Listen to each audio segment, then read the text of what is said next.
Hola, bienvenidos todos a su programa Te Ama Cristo. El día de hoy estoy muy feliz porque usted está conmigo en este día, la conclusión de este retiro, el padre Juan Díaz Vilar. ¿Cómo está, padre? Bien, ¿y tú? Encantado. Muy bien, gracias a Dios. Padre, ¿cómo le ha parecido su caminar con Cristo? Bueno, pues ya es largo, ya llevo 50 y tantos años en la compañía de Jesús, soy jesuita, pero muy contento y hasta que Dios quiera. Tengo 47 de sacerdote y aquí estamos. Pues así es, qué bien, ¿verdad? Padre, ¿qué lo atrajo a la vida de Jesús? Bueno, yo soy de una familia que mi papá y mi mamá eran muy religiosos, iban a misa todos los días y rezaban el rosario. Yo de pequeño entré a un colegio de jesuitas, una escuela de jesuitas, pero nunca había algún jesuita que me hablaba de la vida religiosa, el sacerdocio, pero yo siempre dije que no. Yo quería ser dos cosas, músico y marino, y tener muchos hijos como mi papá, que tuvieron 11. 11. Sí. Y así fue. Entonces gané una beca y me dijeron que por qué no iba a un colegio apostólico de ellos, de los jesuitas, sin compromiso. Y yo fui porque era un colegio muy bueno, porque era el que tenían para los que iban a ser jesuitas, por lo tanto tenían el mejor profesorado y etcétera. Y allí el día de Jueves Santo teníamos adoración al Santísimo, 1 hora, 2, y allí sentí un llamado muy fuerte, irresistible, y al salir de allí fui al director espiritual y le dije que quería entrar en el noviciado, y así fue. Qué hermoso es. Pero no estaba en mis planes. Estaba en los planes del Señor. ¿Verdad? Nunca está en los planes de uno, ¿verdad? No, siempre no. está en los de Dios. No. ¿Y esa fue la primera vez que experimentó a Dios o ya lo había experimentado antes? No, yo tuve una vida religiosa desde pequeño, con la espiritualidad de los jesuitas, o sea, hice ejercicios aplicados para niños, claro. Y mi papá y mi mamá pues eran muy religiosos y eso se contagia. Sí. Sí. Pues es que el amor de Dios radia, ¿no? Y como dijo, se contagia y llega a los corazones de todos, con que uno lo Claro, tenga. mira, es muy importante, yo lo veo por mi historia, es muy importante la influencia de la familia, porque a Jesús y a Dios no se le conoce en la catequesis, se le conoce en el hogar, porque en el hogar va unido a una afectividad. Fíjate que a veces te encuentras con gente y dices, ay, estas enchiladas son ricas, pero como las que hacía mi madre, Sí, es cierto. a lo mejor son más ricas estas, pero las que hacía su madre iban unidas a una afectividad, ¿no? Y me acuerdo todavía hace unos días que vino la mamá de un amigo mío, ya tiene 50 años, y le hizo un pan de huevo, no sé qué. ¡Uy, que esto no se encuentra en ninguna parte! Porque es lo que le daban de niño, ¿no? Es lo que nos dan de niño, eso queda. Sí. Si de niño nos dan el amor a Dios y la presencia de Jesús, pues eso queda. Muchos que nos estén quizás viendo por primera vez, que quizás estén perdiendo la fe o que nunca la hayan tenido, que no hayan tenido ese ambiente familiar donde se les sembró esa semilla, ¿usted qué palabras tiene para esa persona? Bueno, mira, nos está yo viendo? por convicción, no solamente religiosa, sino humana, hoy el mundo está con mucho libertinaje, con mucha violencia. Tú fíjate que tú enciendes un canal de televisión y hay 3 cosas con un tiempo muy parecido. 15 minutos de violencia, 15 minutos de anuncios para comprar y 15 minutos de sexo y erotismo. Y en eso están educando nuestros hijos, nuestros niños. Entonces, con esas tres cosas, la pregunta es, ¿a dónde vamos? ¿A dónde va un hombre que se educó a base de violencia, publicidad, comprar, consumir y sexo? Pues no va a ninguna parte, porque las tres cosas dejan vacíos en el corazón. Entonces yo creo que para los padres, que todos los padres que nos escuchan, crean o no crean, todos quieren lo mejor para sus hijos. Y lo mejor para sus hijos no es el último iPhone, que en un año queda ya anticuado. Sí, sí es cierto. Y lo mejor para sus hijos es trabajar para darles una casa. Lo mejor para sus hijos son dos cosas: el amor y la fe. El amor de los papás, el tiempo de los papás que están con ellos, y la fe en algo más allá de lo que es el mundo, de lo que es esta vida. Porque si no, van creciendo y se dicen, ¿después qué? Después la muerte. Si no tienes fe es la muerte. Entonces, ¿para qué trabajar? ¿Para qué luchar? Y te llega el momento en que ya estás grande, no caminas bien, no puedes hacer lo que hacías antes, ya no haces deporte. Y dices, bueno, ¿y ahora qué? Ahora estoy fregado. No, no estás fregado. Estás en tus últimos años de tu vida. Y si no crees, pues qué pena. Y sí es cierto, porque me ha tocado ver muchas familias en las cuales los padres tienen buenas intenciones, ¿verdad? Y luchan mucho en sus trabajos por estar trabajando y agarrar cosas para darle a sus hijos, pero se queda en eso, nomás en cosas. Y lo que usted ha tocado es de que se necesita que traerles la fe, traer ese tiempo de estar juntos. Claro, pero esa fe no se trae porque algunos padres que tienen una cierta fe quieren que sus hijos cumplan con las leyes de ir a misa, etc. Pero eso no da resultado. Los hijos, la fe les entra por los ojos, no por los oídos, en esa edad. Entonces, si ve que sus padres viven esa realidad, eso contagia. Y eso poco a poco va quedando como una huella que hace el camino de sus padres en cada uno. Pero si solamente son, no, tienes que ir a misa porque es domingo, los domingos hay que ir a misa, y no. Es decir, que la fe no es hacer cosas, la fe es vivir realidades. Y por lo tanto, no es ir a misa y confesarse y hacer esto. Ay, padre, mire que mi hijo ya tiene 14 años y hace 4 años que no se confiesa, confiéselo. No, la fe es vivir la presencia de Dios en nuestras vidas. Creer que Jesús está vivo, que está con nosotros, que es la persona que más me ha amado, que más me ama y que más me amará, que nunca me va a abandonar. Es mi seguridad, tanto que se busca hoy la seguridad. Él es mi seguridad.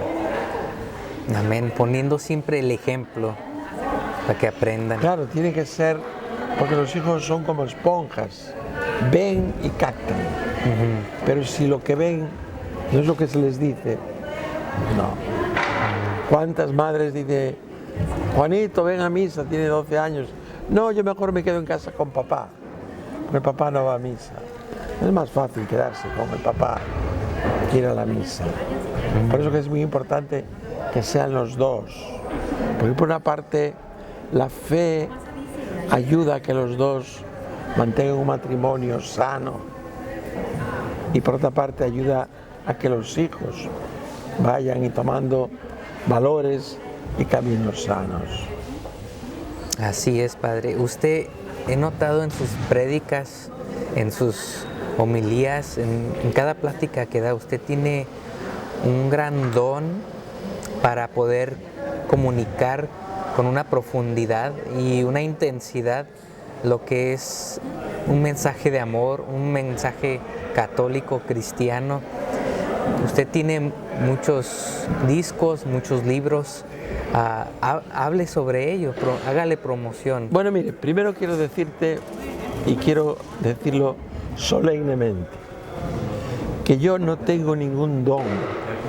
Dios me ha prestado ciertos dones y me los puede retirar cuando quiera. No son míos, son del Señor.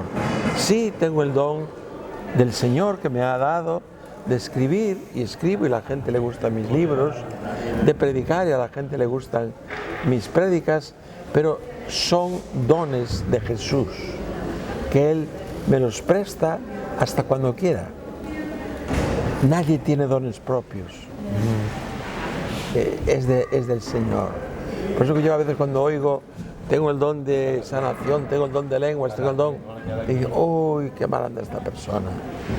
Yo todo lo que tengo es de Dios y por lo tanto lo tengo mientras el Señor quiera y no lo tengo cuando Él no quiera porque es suyo. Yo no tengo derecho a exigírselo. Pues qué palabras tan hermosas. Cuando uno lo ve de esa forma, como que te cambian el lente, ¿no? Y uno alcanza a ver un poco más claro. Claro, es que yo siempre digo que hay que dejar a Dios ser Dios. Y yo diría algo más, no hay que robarle a Dios. Porque yo digo que yo tengo el don de predicar, el don de sanación. Le estoy robando a Dios, porque no es mío. Es de Él. Es como si a ti alguien te lleva, un millonario te dice, oye, llévame al banco este cheque con $1 millón. Y dice, oye, tengo $1 millón. No, no es tuyo, es del millonario. Sí, en este caso el millonario es el Señor, y Él nos presta dones no para que nos llenemos de soberbia o de vanidad, nos presta dones para servir a los demás. Yo, por ejemplo, cuando predico, hoy mismo que prediqué la homilía, dedico horas en oración y en busca de ver cómo yo hago decir palabras que la gente capte el mensaje. Pero no puede ir de repente. Hay gente que dice, no, tú predica que ya el Espíritu Santo te inspirará. Que yo sepa, el Espíritu Santo en el que cree, no le gusta, en el que creo, no le gusta la vagancia. Dice San Ignacio, que es el fundador de nosotros los jesuitas, que cuando hago algo tengo que hacerlo como si todo dependiera de mí. Prepara una homilía, anda como si todo dependiera de ti. Pero después, sábete que todo depende solo de Dios. Ahí está un balance. Un gran difícil, balance, ¿no? sí. Pero entonces, ¿qué es lo que quiere decir él? Trabaja todo lo que tienes que trabajar. Pero al final, como dice Jesús, siervos inútiles somos. Es el Señor el que toca los corazones. Es el Señor el que lleva a la gente a la conversión. Es el Señor el que da la paz, el que hace que la gente capte su misericordia. Nosotros somos puramente instrumentos. Me gusta mucho una imagen del padre Emiliano Tardif, que murió hace unos 15 años en República Dominicana, y que yo creo que fue la persona que sepamos en la historia de la Iglesia Católica a través de la cual más milagros hizo Jesús. Creo que en toda la historia que se ha constatado, el padre Emiliano es el que a través de él Jesús hizo más milagros que sepamos. Sí. Y además en todos los continentes, incluso musulmanes. Y él está enterrado en una cripta en un centro de pastoral que hizo en Santo Domingo, y debajo de la capilla grande hay una capilla pequeña y una cripta, y está él. Y a la entrada hay un burrito. Tú cuando entres en un templo dices, bueno, pues hay un ángel con las alas extendidas, un arcángel. Es un burrito. ¿Por qué? Porque el padre Emiliano, que era una persona muy humilde, decía que él era el burrito de Jesús. Él no hacía nada. Llevaba a Jesús y Jesús lo hacía todo. Entonces decía él, qué burro sería el burrito. Si creyera que eres el que hacía el milagro. Y esto es tan importante, saber que es el Señor el que tiene el poder que es el Señor el que tiene los dones, que es el Señor el que tiene todo, y que a mí me los presta con una responsabilidad doble. Me los presta, por lo tanto, no son míos. Segundo, como son prestados, son de Él, no me puedo poner lleno de vanidad, porque no es mío. Y tercero, me los presta para que yo los ponga al servicio de sus hermanos, de su comunidad. Eso es algo que tenemos que tener muy claro todos los que trabajamos en la viña del Señor. Saber que los dones que el Señor nos presta son para los demás, no son para uno mismo. Amén. Estoy viendo que la humildad es una de las cosas más grandes que puede tener de Dios uno que le quiere servir. Es que así nos lo dijo Jesús. Hay que ser mansos y humildes de corazón. Y la humildad es una virtud, yo diría que incluso es inteligente. Por lo del burrito, si el burrito se pone soberbio y cree que él hace el milagro, qué pobre burrito. Pero al mismo tiempo humildad no es ocultar los dones. Santa Teresa, que celebramos este año el centenario, dice que la humildad es la verdad. Si Dios me ha dado dones, yo no te puedo decir que la homilía de hoy fue mala o la predicación. No, yo creo que fue buena. Y yo tengo que reconocer la verdad. La gente reaccionó, la gente estaba encantada, ¿no? Entonces, fue buena. Sí. Entonces, yo tengo que decir eso, pero no, yo hice una homilía buena, el Señor me permitió. Es distinto. Y el ejemplo nos lo da muy claramente la Santísima Virgen, el Magnificat, cuando dice, el Señor ha hecho mil maravillas. Reconoce que ella tiene dones maravillosos, pero los hizo el Señor. Grande es su nombre. Entonces la humildad es la verdad, pero la verdad que todo lo tengo que atribuir a Dios. La humildad es también una virtud inteligente. A mí, por ejemplo, me da mucha pena científicos actuales que se ríen de la Biblia, se ríen de Dios, que Dios no existe. Qué cosa tan absurda. ¿Quién eres tú para decir y juzgar a Dios? Entonces, es una soberbia, y la soberbia ciega. Entonces, y esto es importante porque muchos de nuestros jóvenes van a la universidad y se encuentran con profesores que se ríen de la Biblia, se ríen de la religión, se ríen de Jesús, se ríen de Dios. Yo digo, en el fondo estos sí que son burritos. ¿Y sí? Porque saben, pero no saben lo principal. La principal sabiduría es saber que hay un Señor de la creación y que yo soy un súbdito de ese Señor. El Señor me ha puesto las cosas para que yo las utilice tanto cuanto me ayuden. Pero resulta que esta cultura de la soberbia utiliza las cosas no para ayudar, sino para ser famoso, para tener, para ganar dinero. Y tenemos los ejemplos, los tres negocios más grandes de la humanidad. Los más grandes son la droga, el armamento y la prostitución. Qué pena que esto sea lo principal de la humanidad, lo que da más dinero. Y sin embargo, tú imagínate cómo sería la humanidad de hoy si todo lo que se dedica a investigar en armas se dedicara a investigar en medicamentos, en hacer hospitales por todas partes, en dar becas para que muchos jóvenes estudien medicina, etcétera, etcétera, para cuidar al ser humano. Pero no. Entonces, cuando no hay humildad, hay soberbia y hay una gran mentira que se puede dar también entre nosotros, las personas de fe. Pues sí, desafortunadamente hay tropiezos en nuestro camino, ¿verdad? Y me imagino que usted también ha tenido varios pasos en su recorrido como servidor donde ha tenido tiempos difíciles, pero Claro, pues Dios porque siempre nos ayuda, ¿verdad? dicen que Satanás está despierto 24 horas y nosotros no. Entonces, sabemos que estamos en un mundo en tentación y la tentación es universal, es para todos. Pero la tentación siempre es buscar algo que me hace más feliz. Eso ya desde el tercer capítulo del libro del Génesis. Y cuando lo hago, soy menos feliz. Pero sigo otra vez. Sí. Tú pon, por ejemplo, una persona que va a la cantina, quiere ser más feliz, pero está destruyendo su matrimonio, sus hijos. Y vuelve a la cantina y sale triste y llora y no duerme y está crudo. Pero ¿por qué si vas a ser feliz? Pero es una ceguera que nos viene muchas veces en la vida.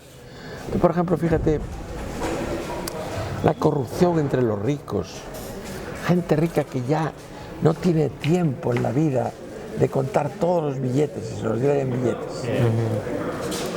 Y siguen estafando y siguen robando para tener más. Pero si nunca la vas a poder contar en la vida. ¿Es para qué? Es una ceguera. Por eso cuando descubrimos a Dios, a Jesús, Jesús es la luz y nos va diciendo lo que está bien y lo que está mal. Amén. Jesús es la luz. Así es. Pues Padre, muchas gracias, muchas gracias. Allí vamos a poner la información, ¿verdad? Para que puedan comprar sus discos o sus libros, si usted quiere. Eso es lo de menos. Lo demás es que todos busquemos a Dios. Lo que sobran son libros y discos. Donde encuentres un libro, un disco que te ayude, cómpralo y vívelo. Sea mío o sea de quien sea. Porque lo importante no es el libro, no es el disco. Lo importante no es vender, lo importante es vivir. Amén. Bien dicho, Padre. Muchas gracias. Muy bien. Esto ha sido Te Ama Cristo, su programa católico.